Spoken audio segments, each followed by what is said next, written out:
Olá, no ar mais um Espaço Livre. No programa de hoje vamos falar sobre pneumonia, a doença infecciosa que mais mata crianças com menos de 5 anos no mundo, segundo o relatório divulgado recentemente pela Save the Children. Nosso convidado é o pneumopediatra Tiago Caldi de Carvalho. Obrigada pela presença, doutor. Olá, Carol, eu que agradeço essa oportunidade. Doutor, em 2015, a taxa de mortalidade por pneumonia em crianças abaixo de 5 anos no Brasil era de 1,5 por 1.000 nascimentos. Qual a leitura que a gente pode fazer desse dado? Essa leitura é muito importante porque a gente tem um caminho ainda a seguir para melhorar, né? Eu vou dar um exemplo, por exemplo, os Estados Unidos. Os Estados Unidos é 1/3 desse valor. Então, um país desenvolvido, você mostra essa grande discrepância. Então, eu acho que esse dado mostra o quanto a gente precisa melhorar a questão de gastos públicos, incentivos, orientações, né? Então, eu acho que fica essa questão. O que o senhor acha que falta melhorar aqui no país em relação à saúde pública, por exemplo? Eu acho que a questão do acesso, isso é muito importante, a questão do investimento. Eu acho que o país já melhorou muito com o advento de vacinação, mas é lógico, o saneamento básico, acho que isso falta muito, vários municípios ainda sofrem com isso. Então, eu acredito que essa é a base, isso que nos diferencia nos países ricos, né? E por que faltam dados oficiais aqui no Brasil? Faltam dados porque, primeiro assim, pneumonia não é uma doença de notificação compulsória, né? Se fosse de notificação, o médico teria obrigação, quem dá o atestado de óbito, ele indicaria isso. Como não é uma doença, às vezes fica subdiagnosticado, a gente atrapalha mesmo, né, no cômputo mesmo desses dados. Doutor, o que é a pneumonia? Então, pneumonia é uma doença inflamatória que ela é causada, a maioria das vezes, por um quadro infeccioso. Quadro infeccioso esse pode ser desde vírus, bactérias e fungos, entendeu? E quais são os primeiros sintomas da pneumonia? Isso é uma coisa que é bem ampla, né? Então, não tem um sintoma que já fecha o diagnóstico. Então, são vários sintomas que a gente precisa ficar atento, mas nenhum deles são exclusivos de pneumonia. Mas eu posso destacar a questão de uma tosse que às vezes pode ser seca ou produtiva, a questão de uma febre, né? Um desconforto para respirar, isso também a gente precisa ficar bastante atento. Existem crianças que apresentam às vezes um sintoma de uma dor abdominal que passa despercebido, acha que é alguma coisa, até gases e tal. Eu já vi crianças com pneumonias por causa disso, né? Coriza. Então, assim, é bem amplo, né, essa gama, né? A criança fica inapetente, né? Não quer comer, fica meio largadinha. Então, assim, são vários os sintomas, assim, que a gente precisa ficar atento. E tem alguma diferença dos sintomas da pneumonia em crianças e em adultos, por exemplo? Então, criança a gente tem que ficar atento. Eu acredito que os extremos de idade a gente tem que ficar atento, né? Porque a criança, essa questão da reserva e tal, é muito rápido. Às vezes, se você não diagnosticar, a criança evolui muito rápido. Eu acho que, assim, um dado muito importante que eu considero, principalmente nas crianças pequenas, é como que a criança está respirando, a frequência com que ela respira, entendeu? Eu acho que isso é um sinal muito importante para as crianças pequenas. Doutor, como que a pneumonia é diagnosticada? Ela é diagnosticada primeiramente pela parte clínica. Eu acho que o exame médico, o médico auscultar o pulmão, avaliar, ver a questão do tórax da criança, o movimento com que ela respira, isso é o padrão ouro no diagnóstico. E é lógico, se ele nota alguma discrepância ou fica na dúvida, você tem outros tipos de exame, igual uma radiografia do tórax, entendeu? Mas o mais importante é um exame clínico minucioso, cuidadoso, eu acho que é isso que eu destaco. Os hospitais, eles estão preparados, né, para detectar a doença, os hospitais públicos, o SUS, por exemplo? Sim, está completamente, né, preparado para isso. O que pesa muito no serviço público é a questão de demanda. Como é tudo muito cheio, às vezes é difícil, porque o colega médico ele precisa, às vezes, estar acelerando ali, porque tem muita ficha para atender e às vezes passa despercebido. Às vezes a mãe dá uma informação, vai para um outro caminho, mas assim, ele não tem muito tempo, entendeu? Acho que a grande questão é mais nesse sentido. Agora, de estrutura para o diagnóstico, eu não tenho dúvida, principalmente na cidade de São Paulo, essas cidades aqui da região, eu não tenho dúvida quanto a isso, do preparo. Todos os exames estão disponíveis? Sim, os principais, com certeza. Doutor, como que é a transmissão da doença? Por exemplo, se eu estiver com pneumonia, eu posso transmitir por senhor? Então, depende do agente causador, né? Se você pensa em alguns vírus, bactérias, aí isso varia um pouco. Vai desde contato por gotículas, né? Questão de saliva. Então, as pessoas que estão doentes, às vezes têm mania de tossir, pegam alguma coisa, cumprimenta, não tem a questão da higienização. Então, esse é o problema que a transmissão, né, fica enorme, né? E existem quantos tipos de pneumonia? Então, assim, tem vários tipos. Tem as causas infecciosas, não tem um número muito específico, fala de 30 e tal, mas assim, isso é muito relativo. Tem pneumonias causadas por agentes tóxicos, além dessas dos infecciosos. Mas o destaque maior são essas que eu comentei com você, desses 3 principais bichos mesmo, entendeu? E quais são as chances de cura, né, se a pneumonia foi descoberta no início? Então, se você pensar em pneumonia que ela foi adquirida na comunidade, né, do habitual, no dia a dia e tal, a chance de cura é muito grande. A gente tem muita sorte, assim, em comparação nos Estados Unidos, que lá você já tem uma resistência à questão dos antibióticos, né, que a gente ainda tem muita sorte com isso. Então, tendo um diagnóstico precoce, eu acredito que, assim, a chance de cura é muito grande, né? A questão da vigilância, a questão de reavaliar, ficar atento a essas minúcias, eu acredito que é super tranquilo nesse sentido, entendeu? Em relação aos tratamentos, né, quais são os tratamentos e quais são os mais eficientes, por exemplo, para crianças, adultos, existe uma diferença? Então, existe assim a classe, né, porque o que acontece é que os bichos que acometem as crianças são diferentes dos bichos que acometem os adultos, tá? Então você tem que pensar que criança, muito no ambiente escolar, o que predomina ainda são as infecções por vírus, existem as pneumonias virais, coisa que no adulto ele já passou por isso, né? Então o que acontece? Às vezes você identifica, eu posso dar um exemplo da influenza, que é da gripe, que está tendo um surto na cidade de São Paulo, uma fora de época. Se você identifica a questão da gripe, mesmo o que você pode fazer? Você, ao invés de tomar um antibiótico, você toma aquele oseltamivir, que é um medicamento voltado para isso, entendeu? Para influenza. Agora, se for bacteriano, tem os antibióticos e você normalmente atua na questão do uso do antibiótico, ele é voltado mais ou menos assim, porque como você já sabe mais ou menos o que acomete em cada faixa etária, você usa um antibiótico para aquela faixa, né? Porque de início você ainda não tem o bicho que está acometendo, entendeu? E, doutor, se a pessoa não descobre logo no início a pneumonia, né, ela pode se agravar, pode ficar ainda mais sério? Quais são os agravantes? Não, isso é muito importante, né? Ela realmente, se você não faz o diagnóstico, um diagnóstico precoce, às vezes negligenciar no sentido, isso aqui é uma besteirinha e tal, o tempo passa, é lógico, porque o bicho ele se reproduz, né? E o sistema imunológico, para combatê-lo, dependendo, por exemplo, se for uma bactéria, o organismo não vai conseguir se defender sozinho, ele vai precisar de um antibiótico. Então, se você demora muito tempo para iniciar um tratamento correto, isso pode se alastrar, entendeu? Pode cair na corrente sanguínea, um quadro de sepsia, que é uma infecção grave, né? E que pode levar ao óbito, né? Então, por mais que é uma coisa que um diagnóstico correto e você tem o tratamento e pode resolver muito rápido, o contrário também pode ser muito grave. E quais são as diferenças, né, entre pneumonia, resfriado, gripe? Porque as pessoas confundem bastante. Às vezes você já está com pneumonia e não sabe, e é uma gripe insistente que nunca passa, aí você trata com um remedinho para gripe, toma um chazinho e aquilo continua e você acha que não tem nada, né? Uma coisa que eu sempre coloco, o risco da automedicação, tá? Hoje em dia eu brinco que tem o Dr. Google, né? As pessoas entram no Dr. Google, todo mundo olha lá, tal. Só que o problema é que lá é uma fonte que assim não tem referência, porque qualquer pessoa pode colocar um dado lá, uma informação, e as pessoas seguem por isso, né? Então tem que tomar um cuidado muito grande qual é a fonte primeiro em relação a isso. Então eu falo para tomar muito cuidado com essa questão de automedicação. Agora, da sua pergunta, no início às vezes é difícil mesmo você separar, porque, por exemplo, foi o que eu te falei, um dos sintomas, uma coriza, uma tosse leve e tal.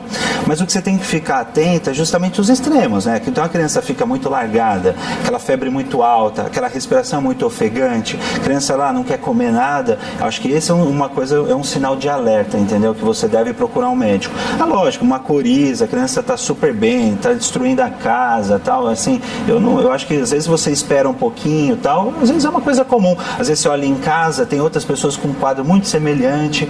O que acontece também, Carol, é que as infecções, às vezes algumas pneumonias, principalmente nessa faixa pediátrica, ela vem depois de uma infecção viral. Então você pega um resfriado, junta aquela quantidade de secreção e a bactéria que está no nosso ambiente, na flora, pele, essas coisas, ela se aproveita desse tipo de material e é onde ela faz a festa, porque é o alimento dela. Pega uma criança que está mais, como a criança está doente, ela não se alimenta tão bem, a questão imunológica dela está um pouco mais debilitada. Então a bactéria se aproveita dessa fragilidade que o vírus já trouxe e é onde começa e é onde que complica, entendeu? E no caso da pessoa que achou que era apenas uma gripe, ficou tomando lá o remédio, entrou no Dr. Google, pegou um remédio para resfriado, isso pode prejudicar o tratamento da pneumonia, esse remédio que ela tomou durante muito tempo? Pode. Primeiro que alguns medicamentos podem mascarar, entendeu? Então esse é o grande problema.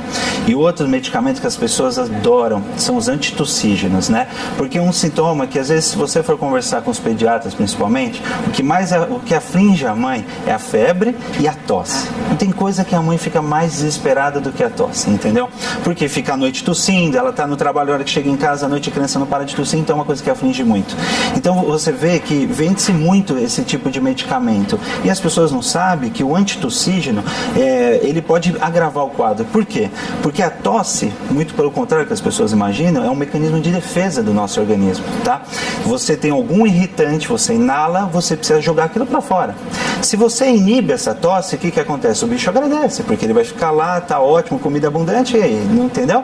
Então tem que tomar muito cuidado com esse tipo de medicamento. Agora, lógico, hidratação, um chazinho caseiro, tá, essas coisas para melhorar, lavagem nasal, isso é sempre bom, né? Ainda mais nesse período do ano que não chove, muito seco, então isso é muito importante, limpar. Agora tem que tomar cuidado com esse tipo de medicamento, né? Xarope só com recomendação, então. Com recomendação, sempre.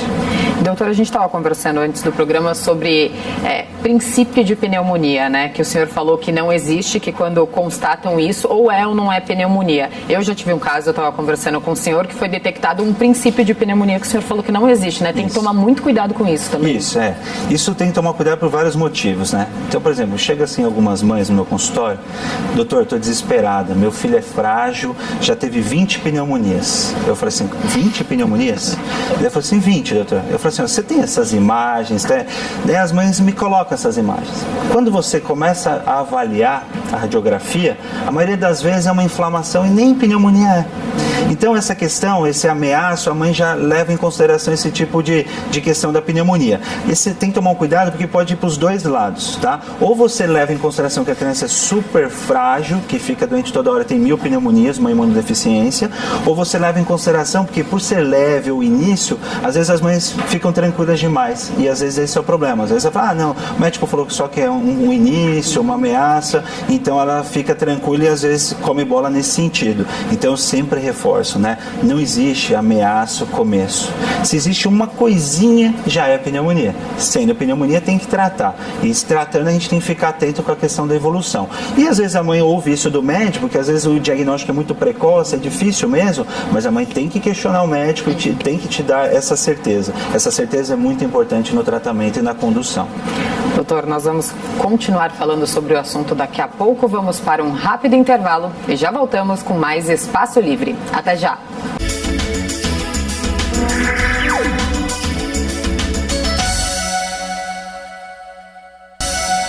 De volta com Espaço Livre, hoje sobre pneumonia. Nosso convidado é o pneumopediatra Tiago Caldi de Carvalho.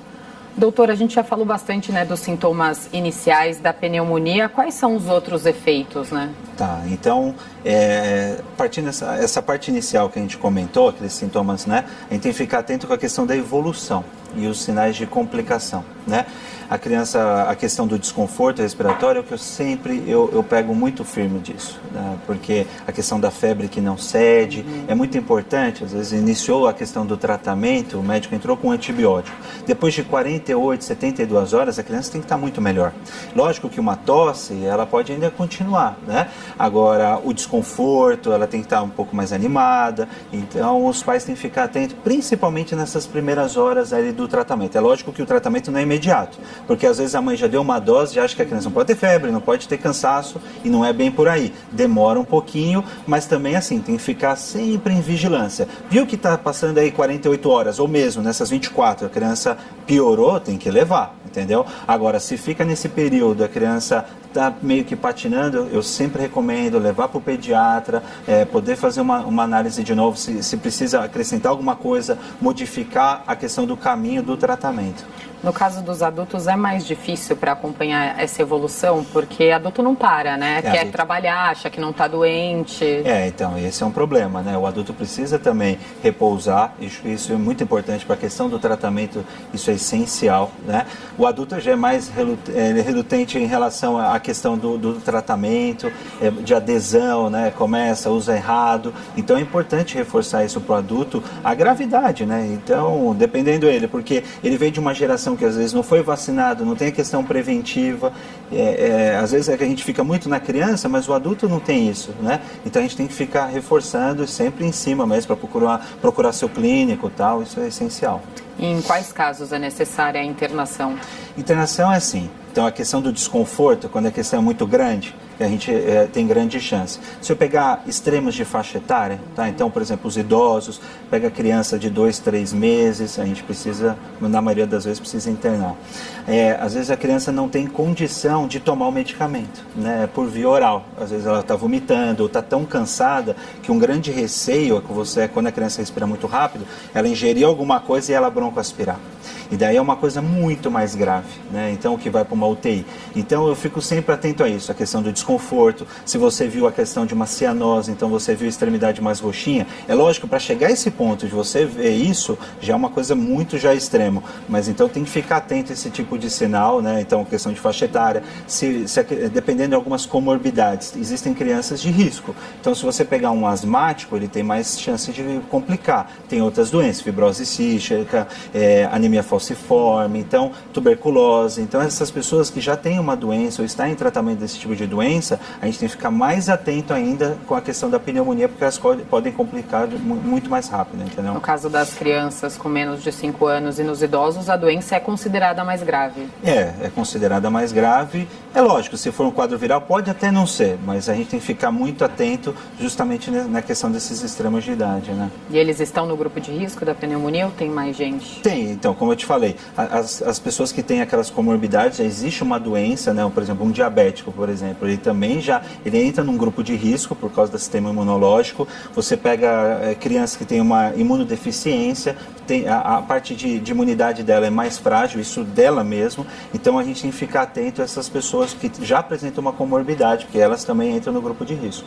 E a pneumonia pode deixar sequelas, doutor? Pode sim. A maioria das vezes, quando conduzida de uma forma rápida, o tratamento correto, a questão da adesão, que isso é muito importante, a preparação do medicamento, porque tem medicamento que a mãe precisa diluir, às vezes não dilui errado, começa o tratamento, a criança fica boa, as mães param no meio do caminho, então a gente tem que ficar muito atento. Algumas pessoas, mesmo com o tratamento correto, elas evoluem com complicações, pode ter formação, por exemplo, de pus dentro da cavidade, às vezes a gente tem que fazer uma cirurgia para fazer toda uma limpeza, então assim, existem sim essas complicações, insuficiência respiratória, que é a mesma coisa, eu brinco com um maratonista, né? Você está correndo muito, às vezes você entra em fadiga, entra em cãibra. Quando você respira muito rápido, você tem toda essa musculatura, a região do diafragma, entre as costelinhas da criança, e a mesma coisa ela pode fadigar, porque fica tão rápido o movimento, a questão da musculatura, você não tem um aporte energético e ela pode evoluir com desconforto e chega uma hora ela não consegue mais respirar de tão rápido que estava, entendeu?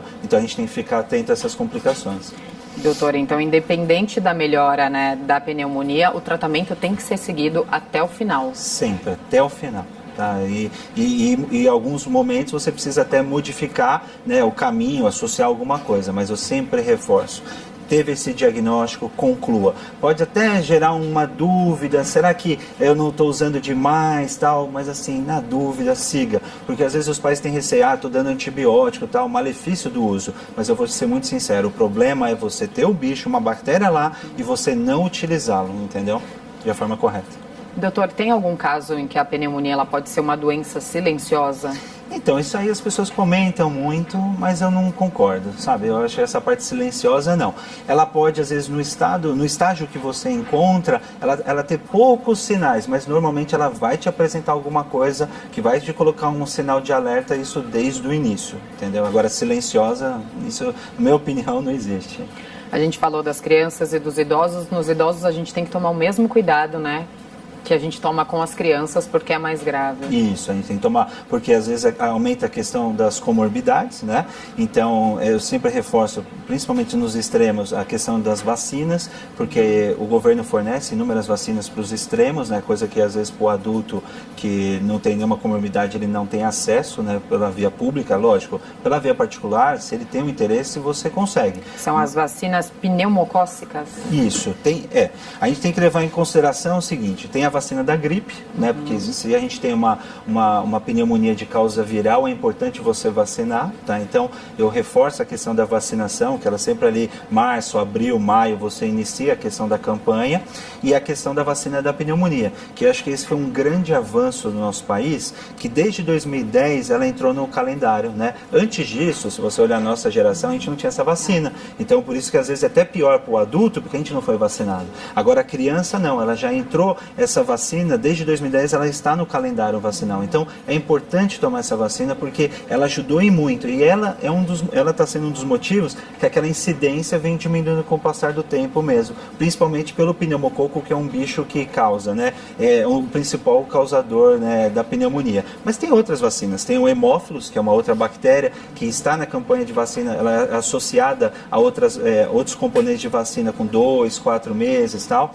Então, o hemófilos também é importante. Está lá. A bordetela, que é da tosse comprida, que é a coqueluche, ela também causa pneumonia e ela também é contemplada no calendário vacinal, né? Então isso é importante. São esse grupo, né, que vem ajudando e muito a melhorar essa questão da incidência da pneumonia. E doutor, quem pode tomar, né, essas vacinas? Tem alguma contraindicação? Então, existem sim, por isso que eu acho que isso precisa discutir, tá? Essas contraindicações, elas mudam muito com o tempo. Eu posso dar exemplo da gripe, né?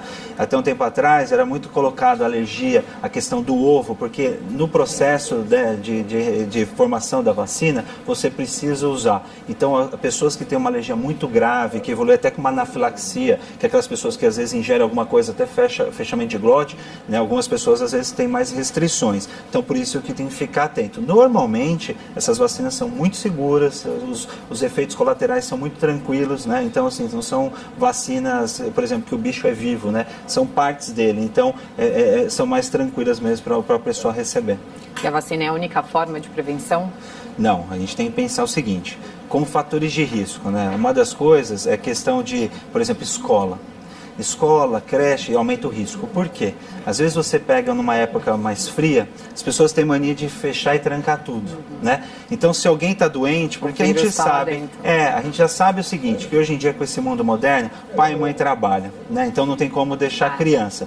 Criança está mais ou menos, tá, mas está indo bem, a criança está disposta, vai para a escola, né?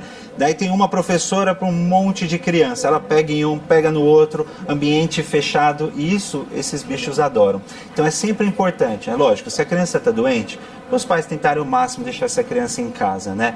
Você sabe que alguém está doente, evitar com que chegue até a sua família, entendeu? Então, às vezes, eventos, locais fechados, eventos familiares, eu brinco assim, o shopping fica até bravo, mas as mães gostam de um shopping. Eu falo, não, o pior lugar para pegar isso é lugar fechado, entendeu? Salão de festa fechado. Então, assim, quer ir num parque, é ótimo, mas tem que tomar cuidado da questão do ambiente, questão de higienização, lavar muito bem as mãos. Quando a pessoa vai tossir, ao invés de tossir assim, a gente tosse desse jeito. Porque assim a gente vai passando e o bicho, dependendo de qual é o bicho, ele fica muito tempo no nosso ambiente. Então tem que tomar um cuidado em relação a isso, entendeu? Eu acho que essas são as principais. E doutor, quais situações que podem, né, agravar a doença? Por exemplo, ambiente com ar-condicionado muito forte, pessoa que não se alimenta direito, tem também a questão da pessoa não tomar muita água, né, não se hidratar e andar descalço também no chão, isso pode agravar, que todo mundo fala? Então, isso aí, a minha avó falava, né? Todo mundo então, fala até não hoje. Tem jeito, né? Essa questão, tomar um sorvete, né? Gelado. Gelado. Isso não tem comprovação, mas eu brinco com as mães, assim, que você tem que deixar algumas coisas, porque se você não fala isso para a criança, não tem jeito, entendeu? Ela vai querer tomar sorvete 24 horas. Mas isso não tem relação, por exemplo, principalmente da questão da pneumonia. Por quê? A pneumonia é um bicho. entendeu? Então, não é com o pé no chão, entendeu? Que você vai pegar o sorvete, eu até brinco, se fosse sorvete, iam processar essas marcas, porque você teria que estar lambendo o sorvete cheio de bicho, e não é bem por aí. Então, a gente tem que tomar cuidado em relação a isso. A questão da hidratação, ela é super importante, porque você precisa, quando você hidrata, você melhora toda essa questão desse fluido, da secreção, ela fica mais fácil, não fica aderente, então é importante. A alimentação é lógico, você está doente, você vai ficar mais inapetente, mas um cardápio variado, bem equilibrado, isso ajuda também na questão da recuperação, entendeu? A questão dos medicamentos, a questão das vacinas, então você vai vendo que você vai compondo, então são várias coisas que em conjunto ajudam nessa condução da pneumonia, entendeu? E o ar-condicionado? O ar-condicionado é bem lembrado. Primeiro eu gosto de sempre comentar, né, a temperatura do ar-condicionado, que as mães sempre me falam, doutor, quanto que eu posso deixar lá, né? A temperatura é mais ou menos 24 graus, né? Então 23, 24 graus é uma temperatura legal para você deixar. Daí você vem a outra questão, que é a questão da higienização do ar-condicionado, né? As pessoas infelizmente não têm essa questão da manutenção, porque existem alguns bichos que amam esse tipo de ambiente e eles ficam aí, eles se reproduzem, você inala, hoje em dia as pessoas ficam muito tempo em ambiente fechado, né? Então o que eu sempre coloco, é muito importante você fazer uma manutenção preventiva, né? A questão dos filtros, porque você pode realmente agravar e até originar uma pneumonia justamente pela questão do ar-condicionado que não foi feita uma manutenção. Doutor, muito obrigada pela participação aqui no programa. Quer deixar algum contato? Eu agradeço. Eu quero deixar um contato, né, que eu tenho uma página no Facebook voltado para as mães, temas de pediatria, da parte respiratória. É só procurar como Dr. Thiago Caldi, então elas me encontram lá, elas podem tirar dúvidas. Obrigada, doutor.